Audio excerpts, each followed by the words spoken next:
Two men journey to the bars and restaurants of Scandinavia to find amazing beers, always with the same question. Hey, what's on tap? It's time to find out. Merry Christmas. And day 2 of the Advent calendar. On the second day of Christmas, materialism to me? Yeah. All right. We'll hope we do that for the next 22 days. No, there are only, what is it? 12 days of 12 Christmas. days, yes. So you'll only have to... Suffer through that for the next, 10 days. Well, there's something to look forward to.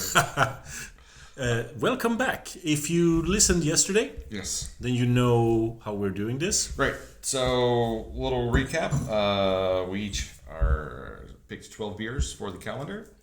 And we don't know what each other has. And Martin reaches into a big box and pulls out a beer. And then we open it. And from there, we drink the beer. Yes. Should I pull up another one? Pull up another one. Whip it out. Oh. Ooh. So yesterday we drank a beer that I brought, Yes. and this gift wrapping is also Same gift wrapping. Yep. It's silver and there's a star. So we're just burning through Martin beers. Yay. Martin has good beers. So let's see what today's beer is.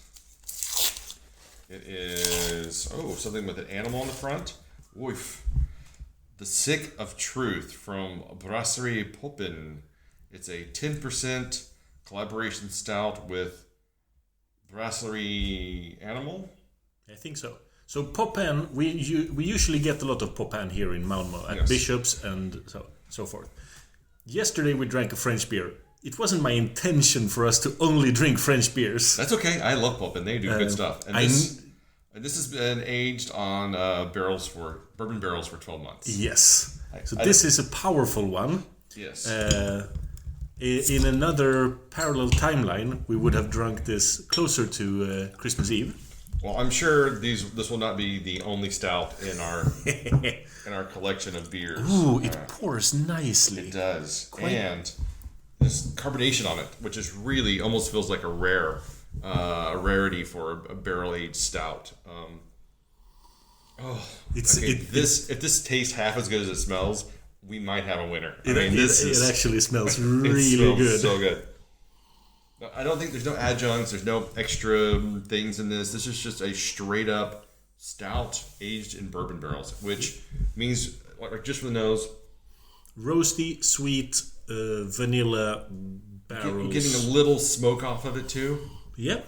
Maybe that's what I call roast. It's the roastiness, but in this particular case, it actually smells like smoke. Yeah, maybe. Oh, this smells so good. The Stick of Truth. Yes. So South Park did a thing called the Stick of Truth. Yes. But the label here is obviously Noah's Ark. Well, I think it's because it's Well, I mean, I don't know if it's Noah's Ark, but it's a big parade of animals going to a specific place. Well, they're in a hallway and there's iron pipes behind them, but it is a specific group it is a large group of animals hanging out. Oh, they're all I didn't see that they were in the hallway. They're all taxidermy animals as well. I don't know if you noticed that part. I did not. They're all taxidermy animals in a hallway, in some sort of underground, probably hallway with low drop ceiling with metal pipes going behind them. And this is from ZooBrew and Brasserie Animal. Oh, cool. Yeah. All right. Cheers. Cheers.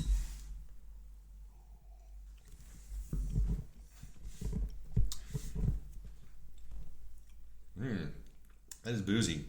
But it's good. But it's good. It has a boozy note to it, but it's good. The aftertaste lingers with chocolate and almost like sweet licorice.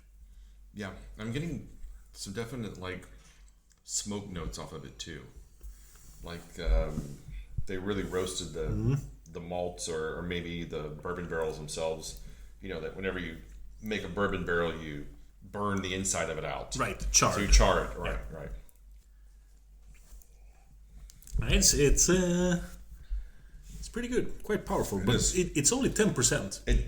It feels like it's much higher. Yeah. Like it's 10% is right up front. This is not a pound beer. This is a sip beer. We're probably, if we let this air out for 5-10 minutes, unless some of the alcohol notes burn off of it, it'll probably drink a lot smoother. Because it's coming in pretty hot on on the back end with the alcohol just go straight up the nose. So I have a feeling if we let this air out for a little bit, like if you were to sip this over time and then it kind of warm in your hand, I think it's going to develop a lot more characters and a lot more interesting flavors. But having said that, so congratulations, listeners! This is the first 2-hour episode. I'm digging it. Me too. I usually like what Popihn does, but we usually get their IPAs at Malmo bars. Yeah. Yeah, it's a good sipper. It brings. It's difficult to make a beer calendar because I want to both impress and surprise you. And many beers I haven't tried myself.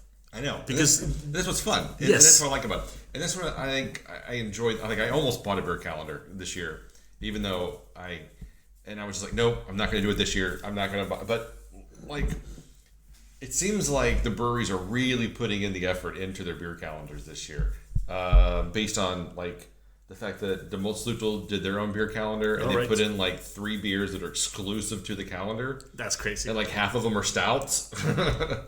I know McKellar was doing something special with their beer calendar, and I know that Tuol was leaning heavily into their new brewery and Tuol City and what they're doing. So this year should have been pretty phenomenal as well.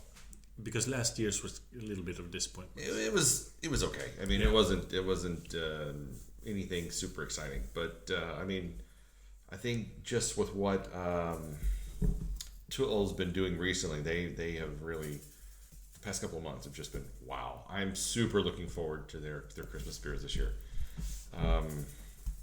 So I unpaused my monthly box subscription from Tuol so I can get the December one because they said they're going to put a lot of the Christmas stuff in it.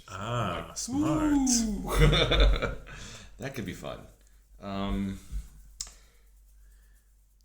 But yeah, so I didn't buy an additional advent calendar this year. I figured, well, I have 3 box subscriptions, and I'll get all 3 of them in, and that'll be my beer calendar for the month. Yes, and this one that we are sharing. Yes, and this one that we're sharing. So when it comes to this beer, the Popihn Stick of Truth, I am giving it a 4.25. I am also going to give it a 4.25. I think if it was a little more robust, or if it was a little richer, it would be like a 4.5. But it's a really pleasant beer all the way around. Oh, definitely. Super drinkable. All my 4.25s are really good beers.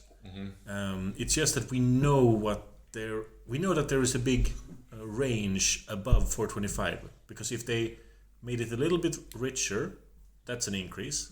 If the initial booziness is decreased, which brings out the sweet, the actual flavors, not the like. Woof. Well, I think that's actually one of the drawbacks of this beer is I'm not getting that bourbon barrel-ing flavors too much. I'm just getting like a huge alcohol punch. Yes, and I'm missing the subtleties of the barrel aging itself. Exactly. So there we have 3 specific things that would bring it closer to 5. Oh, for sure.